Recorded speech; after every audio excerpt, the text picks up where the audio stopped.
काय मंडळी, तेच तेच खाऊन कंटाळा आलाय? तर चला गरमागरम बटाटे वडे बनवूया. काय नाही हो, लसूण, मिरची, आलं, जिरं याचा छानपैकी कोरडा खरडा करून घ्यायचा. कोथिंबीर टाकू नका बरं, कारण की आपल्याला नंतर टाकायची. चांगले 5-6 बटाटे उकडून घ्यायचे आणि स्मॅशरने स्मॅश करून घ्यायचे आणि कोथिंबीर धुवून चांगली बारीक चिरून बटाट्यामध्ये टाकून द्यायची. चिरल्यानंतर चांगला वास येतोय, फ्लेवर येतोय कोथिंबीरचा.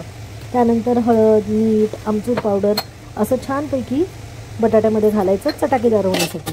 आणि कढई वगैरे काही तापवत ठेवायचं नाही. मस्त फोडणी पात्रामध्ये तेल घालायचं, मिरी, जिरं आणि आपण जे वाटण वाटलेलं आहे ते घालायचं आणि कढीपत्त्याची फोडणी घालायची आणि चांगलं वाटण आपल्याला थोडंसं परतून घ्यायचं. आणि हे परतून झाल्यानंतर आपण जे बटाटे स्मॅश केलेले त्याच्यामध्ये ते टाकून द्यायचं. आणि हाताने करू नका बरं, हाताने केलं तर हात भाजायची शक्यता आहे. त्यामुळे चमच्याच्या साहाय्याने ढवळून ठेवायचं आणि थोडा वेळ त्याला बाजूला ठेवून द्यायचं थंड होईपर्यंत. आणि तोपर्यंत छानपैकी पुदिन्याची चटणी करायची. पुदिना, कोथिंबीर, मिरची, आलं, थोडंसं लसूण, मीठ आणि 2-3 चमचे दही घालायचे. पाणी तुम्हाला आवश्यकता वाटत असेल तर घाला, पण जिरं मात्र घालायला विसरू नका. आणि छान मस्त आपली सुंदर चटपटीत तिखट चटणी रेडी आहे.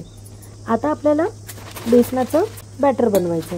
2 कप बेसनमध्ये अर्धा कप तांदळाचं पीठ घालायचं आणि ओवा चांगला चिरडून टाकून द्यायचा आहे.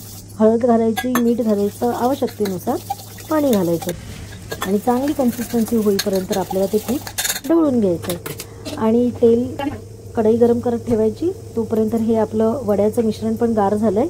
चांगले छोटे छोटे गोळे करून घ्यायचे बटाटा वड्यासाठी आणि तेल तापायला ठेवायचं आहे. तेल तापून झाल्यानंतर इथे मात्र माझा थोडा गोंधळ झाला. अचानक व्हिडिओ शूट करताना सिस्टम अपडेट आलं आणि माझं शूटिंगच बंद झालं. त्याच्यामुळे वडे तेलात सोडताना तुम्हाला मला दाखवता नाही आले. पण तुम्ही सगळ्या माझ्या मैत्रिणीच आहात, तर मोठ्या मनाने मला माफ कराल. हे बघा, असे गरमागरम वडे आपले रेडी झालेले आहेत. एका साईडला चहा ठेवला, कारण वडा आणि चहा कॉम्बिनेशनच मस्त आहे नाही का. मस्त गरमागरम वडे तळून घेतले आणि लेकीला क्लासला जायचं होतं, त्यामुळे गरम गरम वडे पुदिन्याची चटणी आणि सॉसबरोबर सर्व केले. तर कसा वाटला व्हिडिओ तुम्हाला मला कमेंट करून नक्की सांगा. आणि तुम्ही पण असे गरमागरम बटाटे वडे बनवून चहासोबत छान नाश्त्याला खा. भेटूया पुढच्या व्हिडिओमध्ये. तोपर्यंत आनंदी राहा, उत्साही राहा, निरोगी राहा आणि सगळ्यात महत्त्वाचं म्हणजे खूप खूप खूप खुश राहा. भेटूया नेक्स्ट ब्लॉगमध्ये.